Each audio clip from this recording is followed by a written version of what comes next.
Hey folks, how's it going? I hope you're well and welcome to this video. This week is all about the high-speed passenger train that I run. It has extra carriages, an extra motor and lights at each end. I did a video on this about 2 years ago and it needs updating really because what I said in that video and how it was in that video is completely different now, and I get comments every so often asking why I do certain things the way that video says I do it and when I don't anymore. So here's the more up-to-date video. So the train in this video is 6 carriages plus the 2 powered units. The extra carriages I made from buying other sets of 60051. From a single set you can make 2 carriages out of it. They do look, the extra carriage does look slightly different, but I found it just as expensive to buy sort of separate carriages from eBay or Bricklink. The carriage there with the 2 black marks there, the 2x1 studs, that's the sort of like the extra carriage that I made from extra pieces of the 2 end units in an extra set, and that's how I got the extra carriages.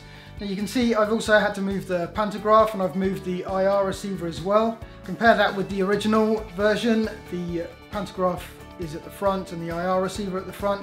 I found just due to moving things around and having a rechargeable battery in it, which I use, having the IR receiver at the back was a lot easier just due to the cabling all going out to the back of the train as well. And talking of cabling, here's the lead engine where the battery and the IR receiver are. You can see I've got the everything running off of one channel on the IR receiver, and then underneath the battery here, which is the rechargeable one, got cabling going to a stack of cables there. Now that's for the lighting and the motor in that engine, and then it's also the beginning of the extension leads that go all the way through the train. So this is the first carriage and it just goes all the way through here. These are just the power functions, they're the longer power functions cables.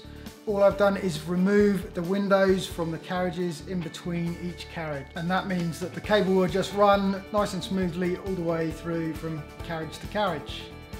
And here's the end of the train. So this is the end of the extension leads, and this joins onto connectors for the lights for the rear of the train and also the second motor, which has been reversed. Now if you want to know how I reverse the motor instead of using a Technic switch, then you can see that in the video in the cards, and I've also linked it down below.